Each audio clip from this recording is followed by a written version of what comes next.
Introducing Royal Caribbean's newest ship, Icon of the Seas, the ultimate family vacation. The ultimate 6 slides, 8 neighborhoods, 0 compromise vacation. The ultimate never done that, can't wait to do it vacation. The ultimate chillin' by a different pool every day of the week vacation. This is the Icon of Vacations. Icon of the Seas, arriving in 2024. Book today. Come seek the Royal Caribbean. Ships Registry, Bahamas.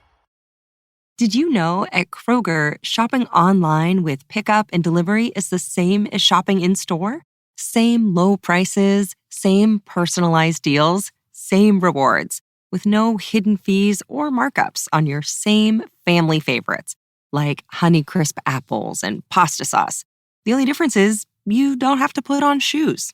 Start your cart today at Kroger.com. Kroger, fresh for everyone. Restrictions apply. See site for details.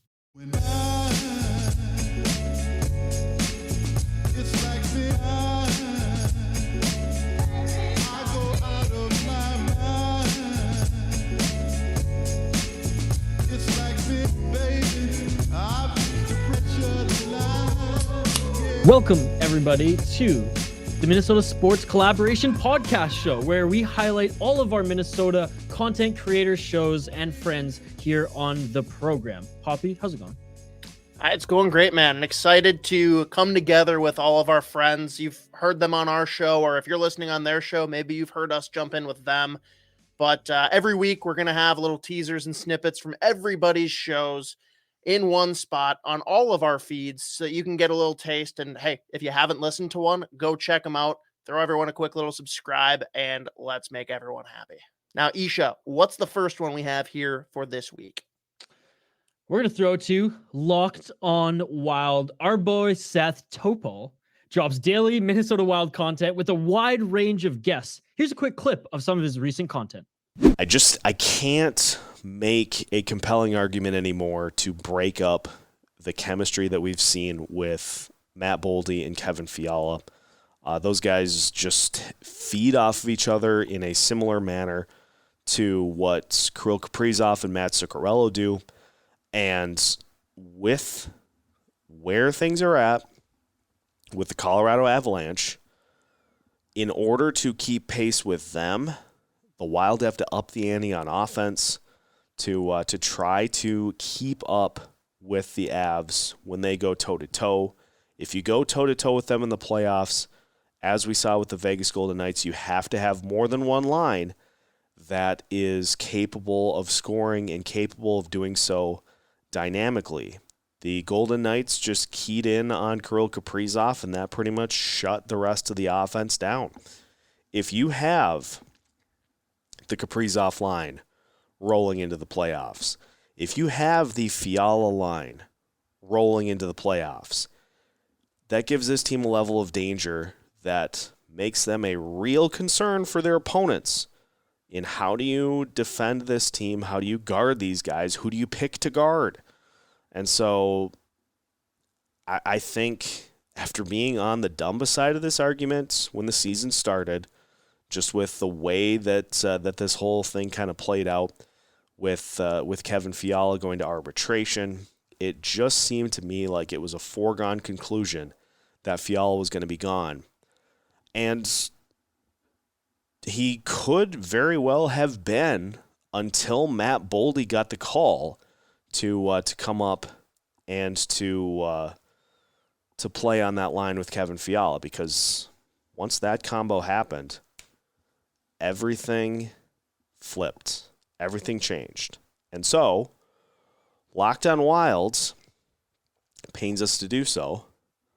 LockedOn Wild is on the Matt Dumba side of this trade argument because it's easier in-house to replace him than it would be if you lose Kevin Fiala. So make the call, General Manager Bill Guerin, and see what you can get in return over the salary cap relief that it would bring.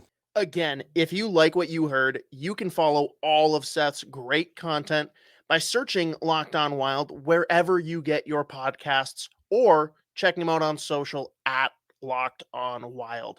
Next, we have yours truly, the Sota Pod. We'll tease our other contributors later, but Hoppy and I talk everything Minnesota Wild beer and hockey. Here's a teaser from our most recent episode. We got approached by K-Fan to do the beer, and they were like, well, we want it in time for, a training camp. And I'm like, that's 6 weeks away. And they're like, yeah. Like, you do realize, like, this isn't just like something on a digital screen. This is something we got to brew, get approvals, labeling, all kinds of stuff. They're like, yeah. Okay, so you don't. And so what it was is we took copacetic and we were going to make it Skolch, right? Purple can bottom, kind of play on the Vikings things. And they loved it. They loved the beer, tasted great. We were all set. I said, I can have this ready. All I got to do is get a new design. And they go, well, wait, we got to go talk to the Vikings. I'm like, no, we don't. They're like, no, we have a contract for their radio show. We gotta talk to the Vikings. And I'm like, no, you don't. There's no infringement here. There's nothing going on. But if you go ask them, that's going to start a big chain reaction problem. Well, they're like, well, we got to. So they did. And so we get the call, well, we need to meet. So they show up with 6 lawyers and a sales guy. And we show up with our 1 lawyer and me. And we're they're like, you can't use the design. You can't have a K-Fan beer be Skolch. Like, why not? Well, because you're using all of our stuff. And I'm like, what are we doing? We're doing Skolch. And they're like, well, our thing is Skol, I said, but do you have a trademark on it? We're like, yeah, we do. For 28 product categories, not one of which includes beer. Well, yeah, but, and I said, and then you got a purple can. Like, yep. And we particularly use the purple that's not your purple. We looked up your PMS number. We went through the whole, you've got this on there. You've got a helmet with horns. And our lawyer reaches down on the floor and picks up 3 other brands of beer that have helmets with horns. Like, have you said anything to them? Okay. And then they go, hey, you're doing this thing on there. And she reaches down and picks up 3 more cans of other brands of beer. Have you called them in? And they're like, so what I'm hearing, because you're not saying anything, is that you recognize that we're not actually infringing on anything of your intellectual property. And they're like, but it's the whole use of it together, So it's like the constellation. It makes an image of something. And they're like, yeah, it's like a constellation. And I said, okay, well, we knew you were going to say that. So we came up with this new design. And we're going to change this, and change this. And you can go back and tell your bosses that you got us to concede. Okay, we can do that. But you can't have the K-Fan. So, okay, now in 3 weeks, we got to have a new K-Fan. So we invented a new can by taking an old design, changing the colors, slapped it on there. And if you remember, what's K-Fan? K-Fan Unfiltered? Mm-hmm. Don't tell anybody. But it's basically the Skolch unfiltered. Wow, what a story. What a story. That's amazing. I love it. Well, it's great too, because it's like the reverse OJ, where they come in with all these like big lawyers against the little guy, and it's like, no, we're putting we've got our one little lawyer. She's got a box of beer behind her with all the different stuff. And they just stare at her. And at the end, the best part, and I'm like, you're $1 billion corporation. You can tie us up forever, whether we're right or we're wrong. So we're already planning to concede. We just want to not lose all our inventory and not do this, If you didn't hate what you just listened to, you can find all of our content at the Sota Pod on social, that being Twitter, Facebook, and YouTube, or by searching the Sota Pod wherever you get your podcasts. Who's up next? Minnesota Sports Chat.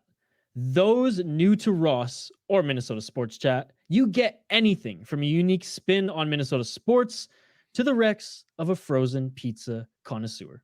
Tim, there's no guarantees with the team across the river in St. Paul that they will win the Stanley Cup, but this has to be, at least since a couple of those Mike Yeo teams made it to the second round of the playoffs, this is the closest team that I feel could win a Stanley Cup.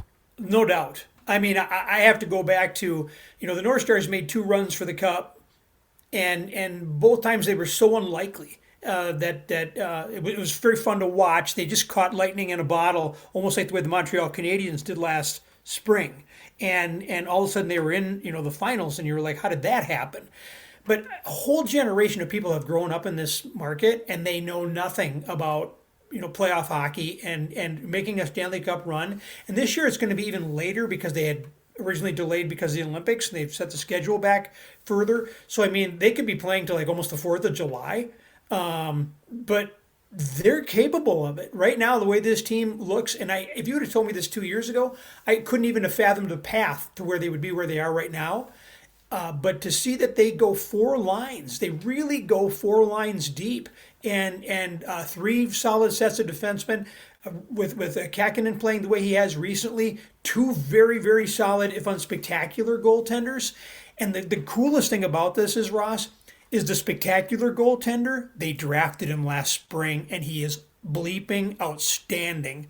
So when I see them locking a lot of these younger players up for longer terms, I just believe within 2 years we're going to have this young Swedish kid between the pipes, and that they're going to be a handful for any team going forward. Right now, I would give Bill Guerin my 401k. I would give him whatever. What is it you need, Bill? Oh, you got it. Just it's all yours, because I just trust the man that much. Everything he has touched to this point has turned out to be gold. He could have my 401k if he wants it, but I've been in broadcasting too long for it to be a very meaningful endeavor for him. So I'll leave it at that. Kaprizov, is he the most exciting hockey player? I may have even asked you this question, so I apologize if I'm repeating this question. But is he the most exciting hockey player you have ever seen in the state of Minnesota? I know Modano was really good and really exciting in his own right, but a different type of player. When you watch Kaprizov, the average sports fan, not even hockey fan, Tim, the average sports fan can watch him skate and see the things he does with the puck and without the puck and say, wow, he's special. He's the real deal. There's no doubt. And I really can't even compare him to anyone. I mean, from a sense of creativity, I hate to say it, but it's almost Gretzky-like. The things he can do with the stick and the puck, but the way he sees the ice, the way he knows where teammates are without looking. He has so many blind passes. Tell me one that doesn't end up on a teammate's, tape. It's phenomenal. And I'm a little less wild this year than I was last year when you just watched the entire team. Everybody jumped up because guys were literally thinking of the game in a different way and playing so much more confidently than they had been just by having him on the team and on the ice. And the impact has been remarkable. And I watched this year, was he going to sign? Was he not going to sign? For how long? And I had my Minnesota FOMO was off the charts because I thought for sure he was going to say, I'll just do the one more year and then I'll go someplace else. Doesn't want to be in Minnesota. And when he re-signed and I saw the relationship with Zuccarello and with Guerin and that he wants to be here, you look at Hartman takes that contract, 3 years, $5.1 million when he was going to free agency. I mean, he took one for the team. He's like, I just want to be here.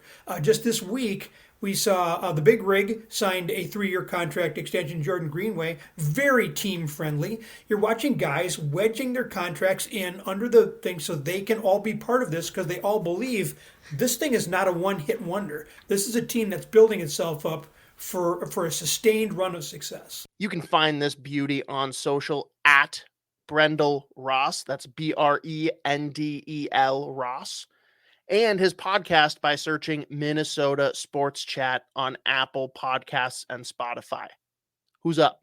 Juddz Budz. Mutant, Spitter, Sicko, Z. We don't care what you call him. To us, Spokes Z just means elite prospect coverage. Here's a preview of the brilliant ramblings you can hear on Juddz Budz. Told you if you kept him and Fiala together, they will flirt with a point per game. In those 9 games, 4 goals, 5 assists. He's a +8. And Fiala in those 9 games has points in all those games, and he has 11 points in those 9 games. So they work really well together. A lot of nights they make Freddie Gaudreau look really good too.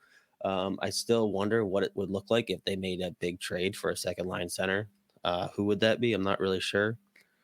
You have a couple ideas. You have the ones that have been thrown out all year long, in Giroux or Hurdle or Pavelski, maybe. Even though Giroux and Pavelski haven't really played a whole lot of center this year, they're good enough that, you put them between two good players, doesn't really matter. And again, like we said before, Matt Boldy pretty much plays like a center. I think he's like 60% the face-off dot. So he obviously hasn't taken a ton. But, he's just a really well-rounded player. He's been NHL ready. He probably could have played last year at the end of the year, but there was no reason to force it. But he's really just taken the opportunity and ran with it. And he clearly has no interest in going back down to Iowa and riding those buses and paying for those subs, those soggy subs in the back of the bus. So good for him. He's not going anywhere. Imagine if he was healthy all year, where would he be now? I mean, they're still in a pretty good spot regardless, but where would Matt Boldy be if he was healthy all year in the NHL? So good for him. Glad to see it. He's been the most NHL ready. I'm not surprised at all. Just a solid player, just a ridiculously good prospect that people kind of forgot about in the wake of Cole Caulfield lighting it up last year for Montreal, kind of. But he's awesome, and he's just clearly getting more and more confident every game. So that's good to see. He's not intimidated by the NHL whatsoever. He loves having the puck on his stick. It's glued to his stick. So, you're looking at a kid whose ceiling looks like a Mark Stone, right? He can score. He defends really well. He has the puck a lot for a winger. He does a little bit of everything. So good for him. Not going anywhere. Boom. Next. Marcus Foligno looks like he's going to be back soon because they are reassigning guys to the taxi squad or sending them back down to Iowa. I think Kyle Rao went back down to Iowa. The taxi squad's going to be going away here, so there's going to be a lot of movement all around the league. I'll be curious to see what Minnesota does. Obviously, Matt Boldy's not going anywhere. I'm kind of wondering what they're going to end up doing with Dewar. He hasn't really shown you any kind of reason that he shouldn't be in the lineup anymore, but I do wonder what happens when Nick Bjugstad comes back. I don't know how. I don't think he's all that close, to be honest with you. I think that injury was pretty fucking bad. But, Rao's going back down. So that means Foligno's close, probably ready to go. Like the most Marcus Foligno play, by the way, to get hurt on, right? He's going out of nowhere to block that shot, diving and going flying into the boards. But hopefully he'll be good. I mean, just another solid year, right? Like defensively ridiculous. Like we said before, that line hasn't given up a goal even strength. He's scoring a ton of goals. He's on track for over 20. I don't know how many people saw that in the cards for him, like ever. So good for him. But when that's your third line and you have two lines in front of them that are scoring, it's just an absolute force. Like, how do you the Minnesota Wild right now, when they're at their best, they're just a matchup nightmare. You got those top two lines that score in their sleep. Then you have to go out and deal with the third line that's going to hit you into the next fucking century. And they score. Joel Eriksson leads the team in power play goals. Like, come on. In the fourth line, they just do a little bit of everything, just a buzzsaw every shift. You have Psycho, Duhaime, you have Dewey, the two Deweys. And then you got Nico Sturm buzzing around doing a little bit of everything too. So it's just teams that are able to roll four lines. Those are teams that go on deep playoff runs when they're not relying on one line. So, they have a lot of things working for them. But hopefully Foligno's good to go and he'll be back. Because again, that just makes this team, he's just a special player. He's just heart and soul guy. Does a little bit of everything. He's tough as shit. He'll go anybody. He's just a fucking gamer. So he's awesome. He's the best. I love that guy. That clip of him and Spurgeon chirping the fucking Rangers fans and posing for the photo as they were raining trash on. What a bunch of pieces of shit. And then those two were just sitting there laughing and posing for a photo. Hilarious. And then Foligno tells them to check the fucking scoreboard. How are you? I think that's really all the news I have, in terms of headline news. We can move on. We can talk about Iowa, but before we do that, let's pay some bills, okay? Let me tell you, let's talk about some DraftKings shit. Yeah, let's talk about DraftKings. The moment we've been waiting for since September is finally here. In honor of the big game, DraftKings Sportsbook, an official sports betting partner of the Super Bowl 56, is giving new customers 56-1 odds on either team. Just bet $5. Get 280 in free bets if your team wins. DraftKings Sportsbook is now live in New York, meaning you can bet from almost a third of the country. What? If Sportsbook isn't available in your state yet, play DraftKings daily fantasy football contest for Super Bowl 56. New customers can get free shots at $1 million top prize with their first deposit. Download the DraftKings Sportsbook app right now. Do it right now. Use promo code THPN and get 56-1. Get 56-1 odds on either team. Bet just $5 and get 280 in free bets if your team wins. That's promo code THPN at DraftKings Sportsbook, an official sports betting partner of Super Bowl 56. 21 plus. Minimum age and location requirements vary by jurisdiction. See DraftKings.com/sportsbook for full list of requirements and state-specific responsible gaming sources. Void where prohibited. Gambling problem? Call 1-800-GAMBLER. In Tennessee, call or text the TN Red Line, 1-800-889-9789. In Connecticut, call 888-789-7777 or visit ccpg.org/chat. In New York, call 877-8-HOPENY or text HOPE New York 467-369. They changed up that fucking ad read and that fucked me up. Wow. Dudes fucking rock. If you want more, you can find him every Tuesday, and sometimes we don't really know with him. He's kind of a wild card, maybe even Thursdays, on the Sota Pod feed. So same podcast feed as before, but if you want to follow him specifically, and for some reason you haven't already, you can check him out on Twitter at SpokedZ. Who do we got? Wild takes on the MN Wild leg of 10K takes. Dev and Zooch talk hockey and nonsense, bringing you their wild takes every week. Here's some of their latest work. In all reality, the Blackhawks are not very good. I thought they were going to be good, but they're not very good. Fleury looks like he doesn't want to play anymore. But, I mean, honestly, we kind of had that feeling, though. We talked about that. Yeah. He was going to retire. Like, the initial thing, he got traded there, and he's like, yeah, I don't know if I'm going to play anymore. Right. And then I think Marc-Andre Fleury, stand-up guy, really good dude, was Love like, the flower. Okay.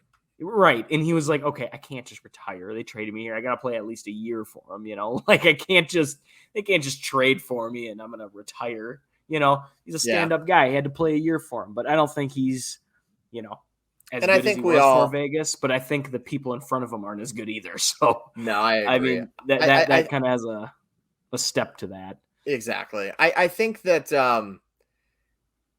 we all kind of saw, nobody expected Fleury to have another Vezina season, right? Like, the man just won the Vezina at 36. He had an incredible year last year. Part of that was because that Vegas team was really good, but a large part of it was deserved. Like, he was truly incredible last year. Oh, he was great in the playoffs, dude. And especially in the playoffs. And then the one play happened, and then, you know, he gets chased out of town, and Montreal goes to the Cup final, and yeah, it's a giant Ole Miss does the pissing dog celebration. What if, you know, forgot about that. The tree of consequences from that moment in college football are hilarious. And I truly think that in 4 or 5 years, there's a very strong potential for there to be a similar butterfly effect from Marc-Andre Fleury accidentally passing the puck to I want to say it was Cole Caulfield, but I honestly don't remember who it was. Was there a similar effect to when that dude Nick from Suzuki. Florida, and that dude from Florida threw LSU dude's shoe last year? Was that last year? Yeah, picked his shoe up and just threw it down the field for no reason. Same energy, man. All right, here we are, the first ever episode of the Call Up with Kid Jen. This is when I will be bringing in wild prospects, high school prospects, former players, current players, whatever we want to talk about, just the game of hockey and how they are doing as human beings, because that's important. So on the first ever episode, I want to introduce everybody here to Sam Henches of St. Cloud State University. I've known this kid for a little bit here. We got to know each other through the draft in 2018 when it was in Dallas. He wasn't there, but that's how we connected. And I couldn't think of a better guest to have as the first episode of my show. So, Sammy, how you doing? Introduce the world to yourself. Good. Thanks for having me. It's gonna be a fun one. Let's just say you guys are manifesting that you win gold, right? So besides being with your teammates and the cup and, doing all that stuff, like what is the first like beverage that you want, do you think? Like you're 22, so you can say this. Glass of milk, probably. Oh my God. What? Chocolate milk recovery. Dude, you had media training before this shit, didn't you? Oh my God. That's the most athlete answer I've ever heard.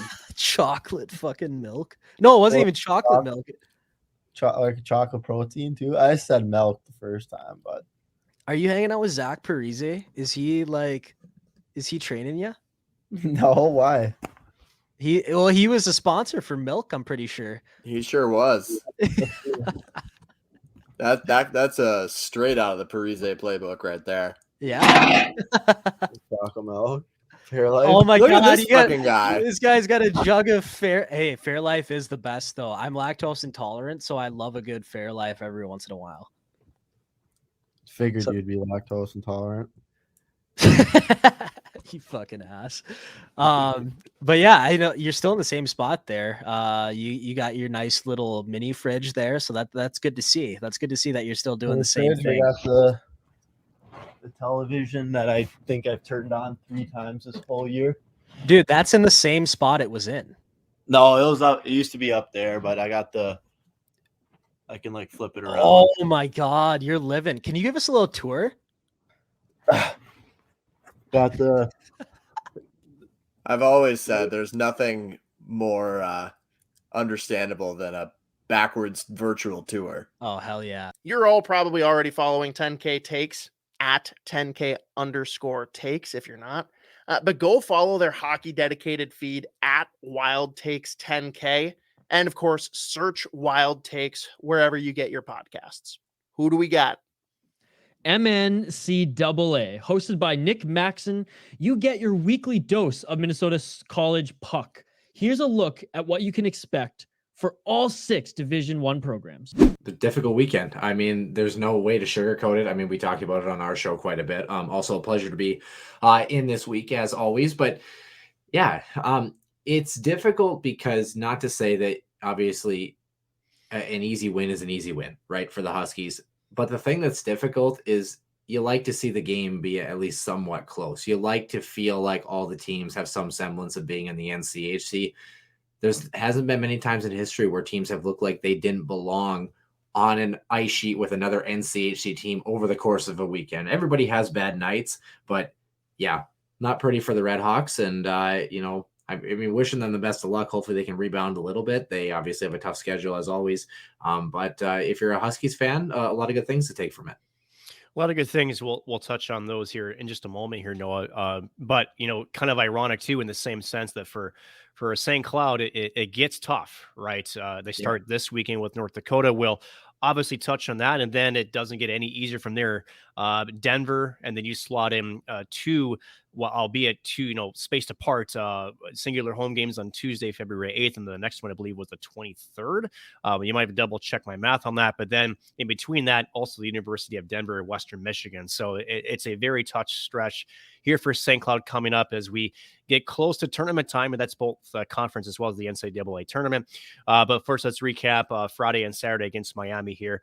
And again, we hate to say it honestly, but it was pure domination by the Huskies. Yeah, it was. Like you mentioned, Denver, Western, Omaha, CC, and Duluth left for St. Cloud on the docket there. So, like you had also alluded to, an 11-1 finish for the Huskies on Friday night, and then an 8-0 finish, setting an NCHC record for most goals over the course of a weekend in conference play with 19, surpassing the Huskies record. I thought it was 16. It was actually 17.